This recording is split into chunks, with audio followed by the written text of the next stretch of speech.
السلام عليكم ورحمة الله وبركاته. الحمد لله وكفى والسلام على عباده الذين اصطفى أما بعد.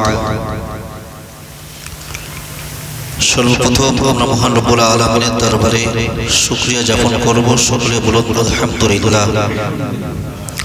তারপরে বিশ্বনবী বিশ্বনেতা সরকারে কায়নাত প্যারা হাবিব সাল্লাল্লাহু আলাইহি ওয়াসাল্লামের দরবারে লাখো কোটি দরুদের নজরানা পেশ করি। সকলে বলুন সাল্লাল্লাহু আলাইহি ওয়াসাল্লাম।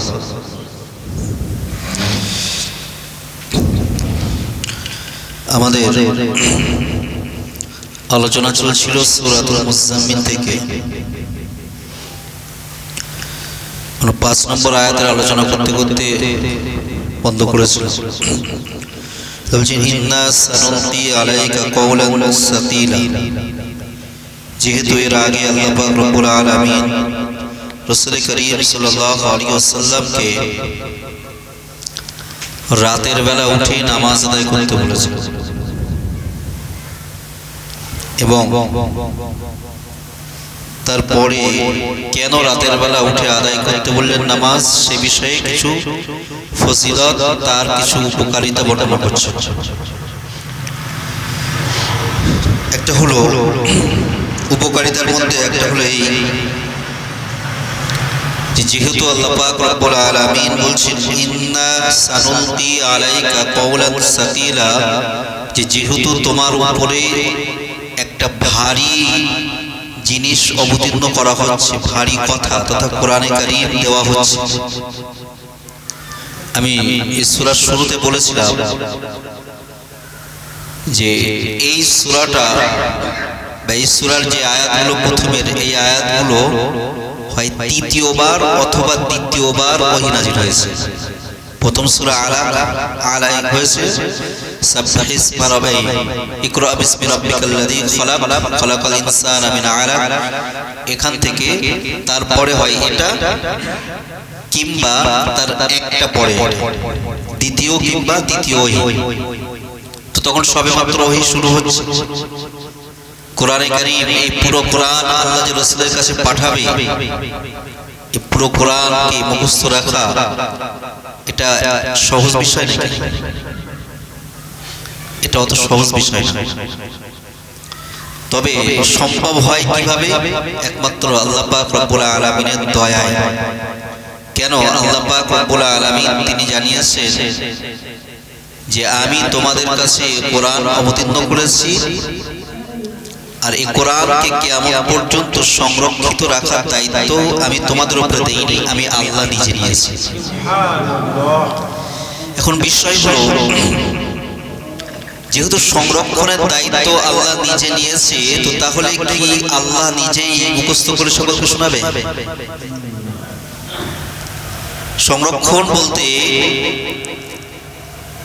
এর যে বিভিন্ন রকম পদ্ধতিতে কোরআনকে সংরক্ষণ করা যায়, সেই পদ্ধতিগুলো বা সেই জায়গাগুলো আল্লাহ তৈরি করে দেবে,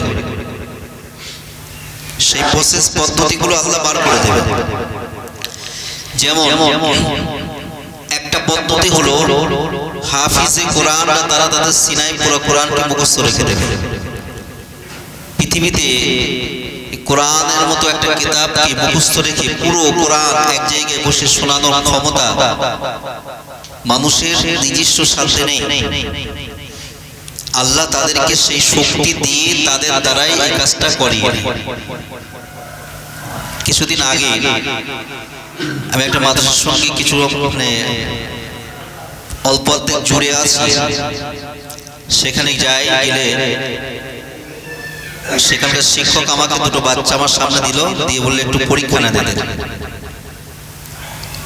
একটার বয়স 10 বছর, একটার বয়স 11 বছর।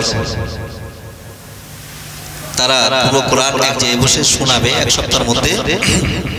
তো তার আগে আমাকে একটু পরীক্ষা নিতে বললো। তা আমি পুরো কোরআন থেকে অনেক জায়গা থেকে প্রশ্ন করলাম তাদের, এবং প্রশ্নগুলো যথেষ্ট কঠিন ভাবে। তার মধ্যে একটা পদ্ধতি হলো এই যে আমি কোরআনে কারীমের 20টা নাম্বার বলেছি। একটা হয় কোরআনে কারীমের শুরু থেকে শেষ পর্যন্ত একটা 20টা নাম্বার আছে। প্রতিটা পাড়ার একটা পৃষ্ঠা নম্বর আছে আলাদা, যেটা সহজ, যে পৃষ্ঠা নম্বরটা বলে দিলে যে কোনো হাফেজ ধরে দিতে পারে, যে যদি বলি অমুক পাড়ার এত নম্বর পৃষ্ঠা থেকে বড় তো পড়তে পারবে সহজ। কিন্তু আমি যদি ওই কোরআনের ধারাবাহিক যে নম্বরটা পৃষ্ঠা নম্বর, এই নম্বর বললে পড়াটা অত সহজ না। মনে করেন আমি বলেছি 420 পৃষ্ঠা থেকে বড়, তো 420 পৃষ্ঠা থেকে পড়ছে না, 19 পৃষ্ঠা ওর আগের পৃষ্ঠা থেকে বড়, 19 বলি ওর আগের পৃষ্ঠা থেকে বড়, তো আগের পৃষ্ঠা থেকে পড়ছে, ওর পরের পৃষ্ঠা থেকে, তোর পরের পৃষ্ঠা থেকে, এত পারা 17 পারা 13 নম্বর রূপ থেকে বড়, তো 13 নম্বর রূপ থেকে পড়ছে, ওর আগের রূপ থেকে বড়, তার আগের রূপ থেকে পড়ছে। এইভাবে বিভিন্ন রকম ভাবে তাদেরকে কঠিন করে প্রশ্নগুলো করলাম, কিন্তু তারপরেও দেখা গেল প্রত্যেকটা প্রশ্নের উত্তর তারা দিয়েছে। বয়স কত বললাম? 10 বছর একজন, 11 বছর একজন। এই 10 বছরের বাচ্চা এখন ভালো করে কথাও কিন্তু বলতে পারে না, কিন্তু তারা পুরো কোরআনকে এত সুন্দর করে মুখস্থ করেছে যে প্রশ্ন পড়া শেষ তো উত্তর দেওয়া শুরু। আমাদের সমাজে এখন এমনও বাচ্চা আছে 10 বছর বয়স, তার নাম লিখতে বলে লিখতে পারবে না, যদি নামটা লিখতে বলা হয় লিখতে পারবে। কিন্তু এই 10 বছরের বাচ্চা এত সুন্দর করে পুরো কোরআনটাকে যে মুখস্থ করেছে, এটা আল্লাহর দয়া না কার দয়া? এটা একটা পদ্ধতি। দ্বিতীয় হলো আর একটা পদ্ধতি হলো মুফাসসিরে কেরামরা কোরআনকে সংরক্ষণ করে। এই হাফেজ সাহেবরা পড়ে দেবে কিন্তু লিখতে পারবে না। কোরআন লেখারও দরকার আছে।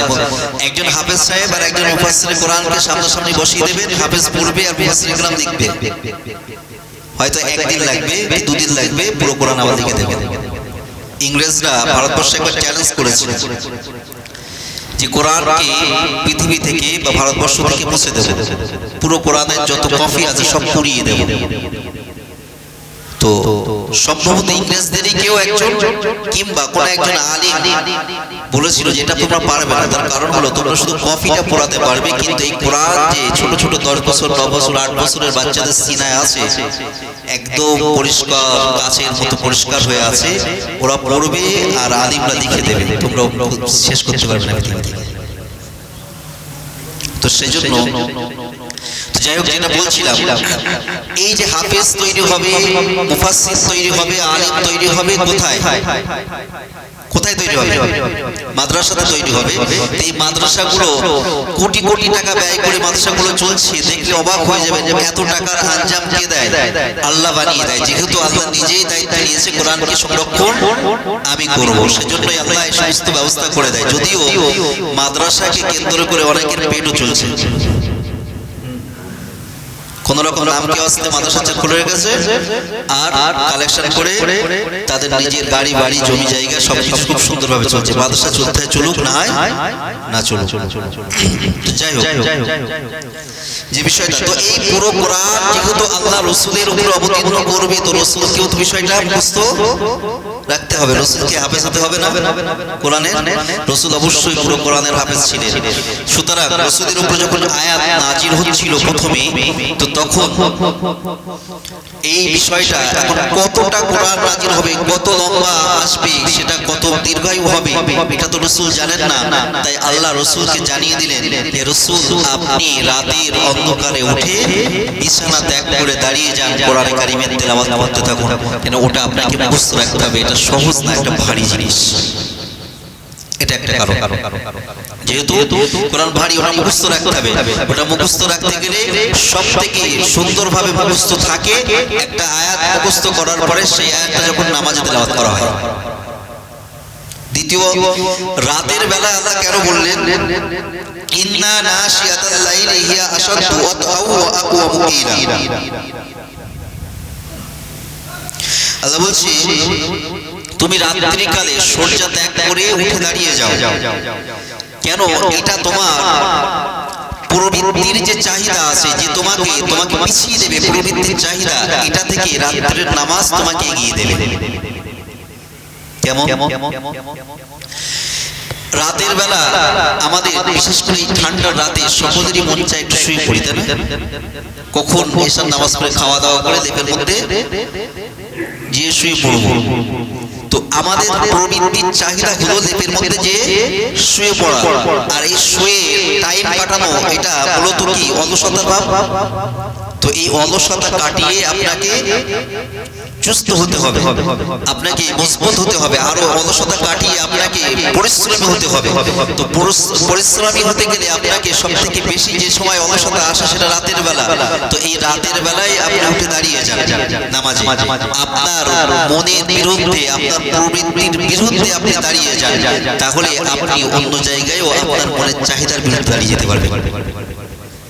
রাতের ঠান্ডা, রাতের ঘুম, গরম বিছানা ছাড়তে মন চায় না, তো সেটা যদি আপনি ছাড়তে পারেন তো অবশ্যই আপনার জন্য আরো অন্যান্য লালসার মানে লোভনীয় বিষয় বা হারাম কাজ যেগুলো আছে, অধিকাংশ হারামগুলো মানুষের লোভনীয় হয়, অধিকাংশ হারামগুলো এমনকি যে শুকরের গোশত খাওয়া হারাম। আমাদের শুকরের গোশতের চর্বি বেশি না কম দেখেছেন তো? শুকরের গোশতের চর্বি এমন বাজে বাজে থাকে, দেখলে মনে হয় যেন কাঁচা খায়। হারাম কাজে কোন এক আল্লাহওয়ালা তিনি উদাহরণ দিয়েছে গুনার কাজগুলোর ব্যাপারে, যে গুনাহ হলো ওইরকম যেমন মানুষের শরীরে কোথাও চুলকায়, যখন চুলকায় তখন সেখানে চুলকাতে খুব আরাম লাগে, চুলকাচ্ছে মানে যতক্ষণ চুলকাতে আরাম লাগে, একটা পর্যায়ে যে ছাদ উঠে যে কি হয় জ্বালা করে। তো গুনাহ হলো যখন করা হয় তখন সেটা আনন্দ লাগে, আর এর একটা পর্যায়ে আসবে যে সময় সাজা ভোগ করতে হবে, সত্যি তখন খুবই কঠিন কষ্টকর। তো এই যে বিষয়গুলো, লোভনীয় বিষয়গুলো যখন ত্যাগ করতে হবে আপনাকে, সেটা হারাম হওয়ার কারণে আপনার হালাল রাস্তায় উপার্জন করে দেখা যাচ্ছে কোন রকম ভাবে আপনার সংসার চলছে, অসুবিধা হচ্ছে না, কিন্তু আপনার সামনে হারাম পন্থার এমন কিছু রাস্তা খোলা আছে, যে রাস্তায় আপনি চললে, যে পথে উপার্জন করলে আপনার লাখ লাখ টাকা আসবে বছরে, তখন আপনি আরো আয়েশ আরামের সাথে জীবন কাটাবেন। ওই আয়েশ আরাম ত্যাগ করে অল্পতে সন্তুষ্ট থাকতে হবে, এটা ত্যাগের বিষয় না। এই নফসকে এরকম বানাতে গেলে আপনাকে ঠান্ডার বিছানা ছেড়ে নামাজ দাঁড়াতে হবে,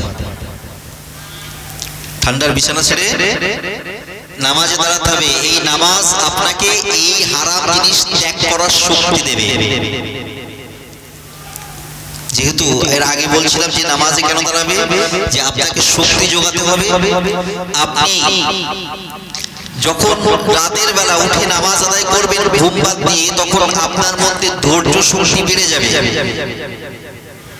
তখন আপনার মধ্যে ধৈর্য শক্তি বেড়ে যাবে। কেউ একটা কোনো কথা বলার সাথে সাথে আপনি রেগে যাবেন না, কেউ একটা কোনো এমন আপনার মতের বিরোধী কোনো কাজ করেছে দেখে আপনি তারপরেও শান্তভাবে তার সঙ্গে কথা বলতে পারবেন। আর এই গুণগুলো রাসূলের মধ্যে থাকা ছিল না বলেন তো? ছিল, আর এটা থাকাটা জরুরিও ছিল। কেন? তিনি হলেন রাহমাতুল লিল আলামিন।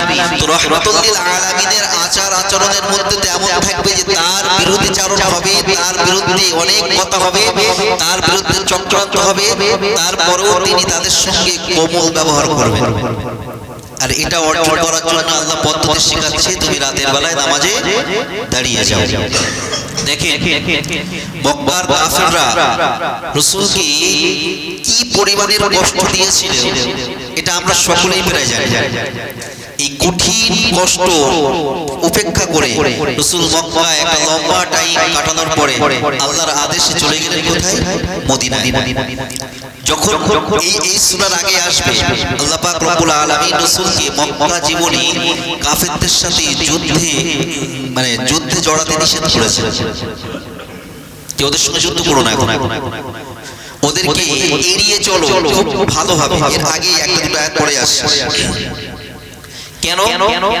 তো কাফেররা এরকম কষ্ট দিচ্ছে আর আল্লাহ তাদের সঙ্গে উত্তম ভাবে তাদের থেকে আলাদা হতে বলছে, যে তুমি তাদের সঙ্গে কোনো রকম তর্কে জড়িও না, তাদের সঙ্গে ঝামেলা ঝঞ্ঝাট করো না, শান্তভাবে সুন্দরভাবে তাদের কাছ থেকে সরে এসো, আলাদা হয়ে যাও।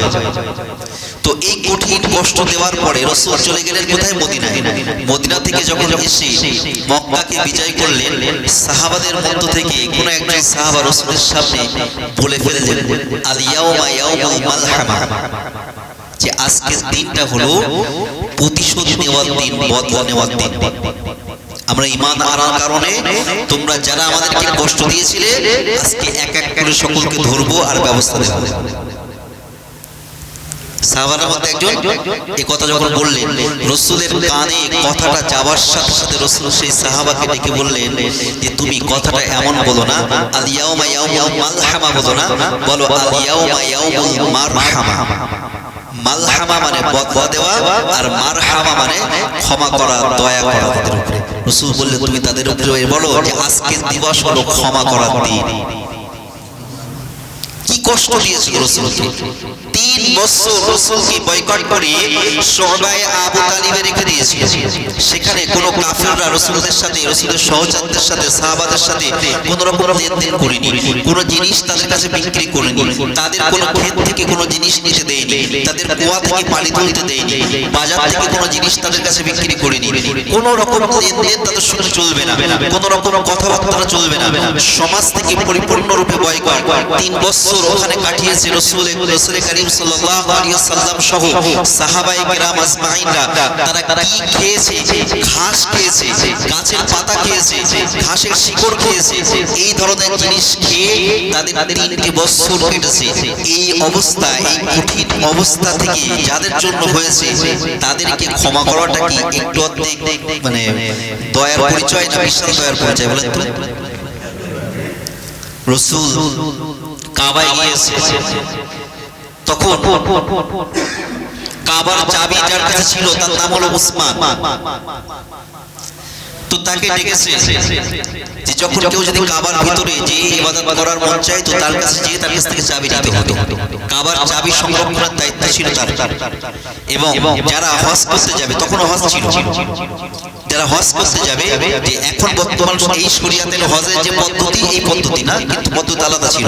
তাদের তাওয়াফের পদ্ধতি ছিল কি, উলঙ্গ অবস্থায় তাওয়াফ হবে। তো এই হাজীদেরকে পানি পান করানোর দায়িত্ব ছিল রাসূলের চাচা হামজা রাদিয়াল্লাহু তাআলা। তো রাসূল কাবা গৃহের মধ্যে প্রবেশ করবে বলে সেই চাবি ছিল যার কাছে, তাকে ডাক দিল। সে পরবর্তীতে ইসলাম ধর্ম গ্রহণ করেছিল। তো তাকে ডেকে বলল যে চাবিটা দাও, আমি কাবায় প্রবেশ করব। তো তিনি বললেন যে না, দেওয়া যাবে না, তোমাকে চাবি দেবে। রাসূল সেদিন বলল ঠিক আছে, আজকে আমাকে চাবি দিচ্ছ না, একটা সময় আসবে এই চাবি আমার দায়িত্বে থাকবে, আমি যার কাছে রাখবো তার কাছে থাকবে চাবি। মক্কা বিজয়ের পরে রাসূল সেই ব্যক্তিকে ডাকলেন, এদিকে এসো, মক্কার চাবি নিয়ে এসো, কাবার চাবি নিয়ে এসো। রাসূলের কাছে এনে চাবিটা দিয়ে দিল। রাসূল এখন কার কাছে দেয়? রাসূল সেই ব্যক্তিকে আবার ডাকলেন, উসমান রাদিয়াল্লাহু তাআলা কে, যে এসো, তুমি নাও চাবি, তোমার দায়িত্ব, কিয়ামত পর্যন্ত তোমার বংশ এই চাবিটা রেখে দেবে। আজও সেই বংশের চাবি আছে। আমাদের হিন্দুস্তানে একটা যুদ্ধ হবে, যে যুদ্ধের নাম হলো গজওয়াতুল হিন্দ। আমাদের উত্তরপ্রদেশ দারুল উলুম দেওবন্দ মাদ্রাসার একজন শিক্ষক ছিল, তিনি তৎকালীন সময়ে মাদ্রাসার সুপার ছিলেন। তো তার ইচ্ছা ছিল খুব যে আমি গজওয়াতুল হিন্দে শরীক হই, কিন্তু তার জীবদ্দশাতে গজওয়াতুল হিন্দ তো হয়নি, এখনো তো হয়নি।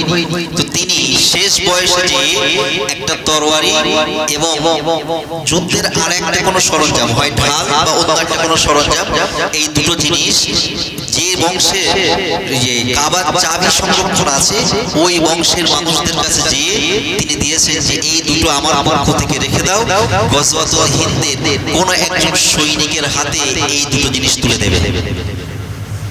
কেন তিনি ওনাদের হাতে দিয়েছে? যেহেতু রাসূল তার হাতে কাবার চাবি দিয়েছে, আর রাসূলের পর থেকে কিয়ামত পর্যন্ত এই কাবা কখনো কোনো বেধর্মীরা দখল করতে পারবে না। সুতরাং যার হাতে রাসূল চাবি দিয়েছে ওই বংশটা কিয়ামত পর্যন্ত ইসলামের উপরে সঠিক পথে প্রতিষ্ঠিত থাকবে, এর গ্যারান্টি পেয়ে গেছে। অতএব ওদের হাতে দিলেই সঠিক জায়গায় পৌঁছাবে। তো যাই হোক, যে কথা থেকে এত দূরে এসেছি, তো সেই রাসূলের যে দয়া, ক্ষমাশীলতা, এই জিনিসটা তৈরি করতে গেলে নিজের মধ্যে নিয়ে আসতে গেলে যে বিষয়টা যে কাজটা দরকার ছিল সেটা হলো রাতের নামাজ। রাতের বেলা নামাজ আদায় করলে ওই বিষয়টাই মানে মানুষের মধ্যে সবর, মানুষের মধ্যে ধৈর্য, অপরের প্রতি দয়া দেখানো, এই সমস্ত বিষয়, এই সমস্ত গুণগুলো তার মধ্যে আসবে। আল্লাহ পাক রব্বুল আলামিন তার মধ্যে ঢেলে দেবে। এরপর আল্লাহ বলছে ইন্না লাকা ফিন নাহারিস সাবহাত তাবিলা, যে তুমি তো দিনের বেলা অনেক ব্যস্ততার মধ্যেই থাকো। রাসূল দিনের বেলা মানুষের কাছে বলে মা দাওয়াত দিতে যে অনেক ব্যস্ততা থাকে না, বিভিন্ন জায়গায় যেতে হয়, তো এই ব্যস্ততার মধ্যে এছাড়াও সংসার আছে, সংসার ছেড়ে তো ইসলাম করতে, ধর্ম করতে ইসলাম ধর্ম অনুমতি দেয়নি। আপনাকে অবশ্যই সংসার করতে হবে, সংসার অবশ্যই করতে হবে।